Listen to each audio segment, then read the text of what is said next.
दोस्तों, अगर आप एक पीएफ मेंबर्स हैं और आप अपनी जॉब छोड़ना चाहते हैं, जॉब छोड़ने के लिए आपने अपने एम्प्लॉयर को रिजाइन लेटर भी दे दिया है, लेकिन अब यहाँ पर आपके मन में एक सवाल आता है कि रिजाइन देने के कितने दिन बाद मैं अपने पीएफ अकाउंट का पूरा पैसा निकाल सकता हूँ। अगर आपका भी यही सवाल है और इस सवाल का जवाब आप जानना चाहते हैं तो इस वीडियो को बिना स्किप किए लास्ट तक जरूर देखें, क्योंकि इस वीडियो के जरिए मैं आपको इसी सवाल का जवाब बताऊंगा। तो चलिए शुरू करते हैं आज का वीडियो। और वीडियो शुरू करने से पहले आप सभी से रिक्वेस्ट है कि इस वीडियो को अभी से कर दीजिए लाइक, और चैनल पर अगर आप नए हैं तो चैनल को भी कर लीजिए सब्सक्राइब, क्योंकि ईपीएफओ से जुड़ी जानकारी आपको इस चैनल पर मिलती रहेगी।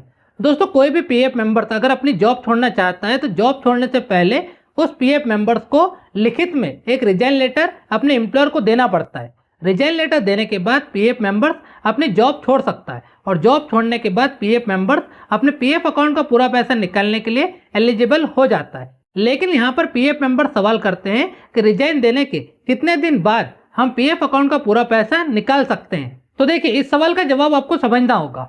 देखिए, रिजाइन जो होता है वो जॉब छोड़ने से कुछ महीने पहले दिया जाता है।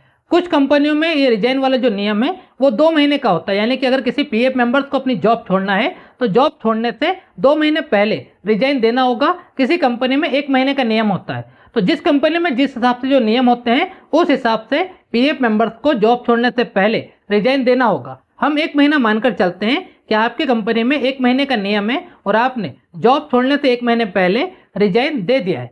लेकिन अब यहाँ पर आप ये समझिए कि अभी आपने जॉब छोड़ने का रिजाइन दिया है, जॉब नहीं छोड़ी है। आप रिजाइन देने के 1 महीने के बाद जॉब छोड़ेंगे, और जॉब छोड़ने के बाद ही आप पीएफ अकाउंट का पूरा पैसा निकालने के लिए एलिजिबल हो पाएंगे। यानी कि रिजाइन देने के बाद जब आप 1 महीने बाद जॉब छोड़ेंगे तो जॉब छोड़ने के बाद आप अपने पीएफ अकाउंट का पूरा पैसा निकाल सकते हैं। लेकिन जॉब छोड़ने के बाद भी पीएफ अकाउंट का पूरा पैसा निकालने के लिए आपको 2 महीनों का इंतजार करना पड़ेगा। जी हाँ दोस्तों, ये ईपीएफओ का नियम है कि अगर कोई पीएफ मेंबर अपनी जॉब छोड़ता है तो वो जॉब छोड़ने के 2 महीने के बाद ही अपने पीएफ अकाउंट का पूरा पैसा निकाल सकता है। तो इस सवाल का जवाब यहाँ पर यह बनता है कि रिजाइन देने के 3 महीने के बाद कोई भी पीएफ मेंबर अपने पीएफ अकाउंट का पूरा पैसा निकालने के लिए ऑनलाइन क्लेम सबमिट कर सकता है। अब ये 3 महीने कैसे लगेंगे ये भी समझिए। तो देखिए, 1 महीना तो रिजाइन देने के बाद निकल जाएगा, यानी कि जॉब छोड़ने से 1 महीने पहले आपको रिजाइन देना होगा। 1 महीना वहां पर निकलेगा। उसके बाद जब आप जॉब छोड़ देंगे तो जॉब छोड़ने के बाद 2 महीने तक आपको इंतजार करना होगा। 2 महीने के बाद आप क्लेम सबमिट कर पाएंगे पीएफ अकाउंट का पूरा पैसा निकालने के लिए। इस तरह से 3 महीने लगते हैं, और ये 3 महीने बाद तो आप क्लेम सबमिट करेंगे। क्लेम सबमिट करने के बाद भी 20 से 25 दिन लगेंगे आपके क्लेम को सेटल होने में और पीएफ का पैसा मिलने में। तो 3 महीने के बाद 20 से 25 दिन और लग जाएंगे पीएफ का पैसा हाथ में आने में। तो इस तरह से रिजाइन देने के बाद पीएफ का पूरा पैसा मिलने में लगभग 3 से 4 महीनों का समय लग जाता है। और ये बात मैं ऐसे ही नहीं कह रहा हूँ, बल्कि ये ईपीएफओ का नियम है, ये प्रोसेस है। और इस प्रोसेस को, इस 3 से 4 महीने वाली प्रोसेस को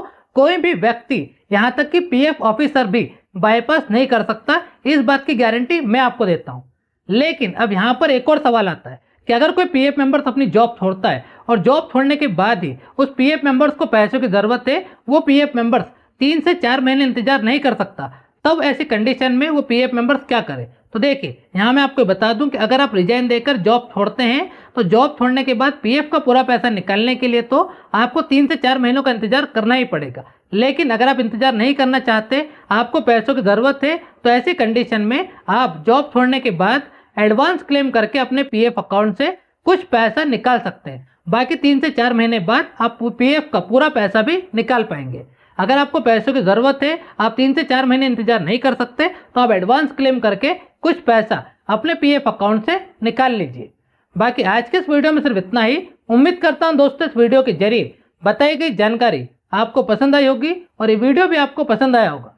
वीडियो अगर आपको पसंद आया हो तो लाइक ज़रूर करें, और चैनल पर अगर आप नए हैं तो चैनल को भी सब्सक्राइब जरूर कर लें, क्योंकि ईपीएफओ से जुड़ी जानकारी आपको इस चैनल पर मिलती रहेगी।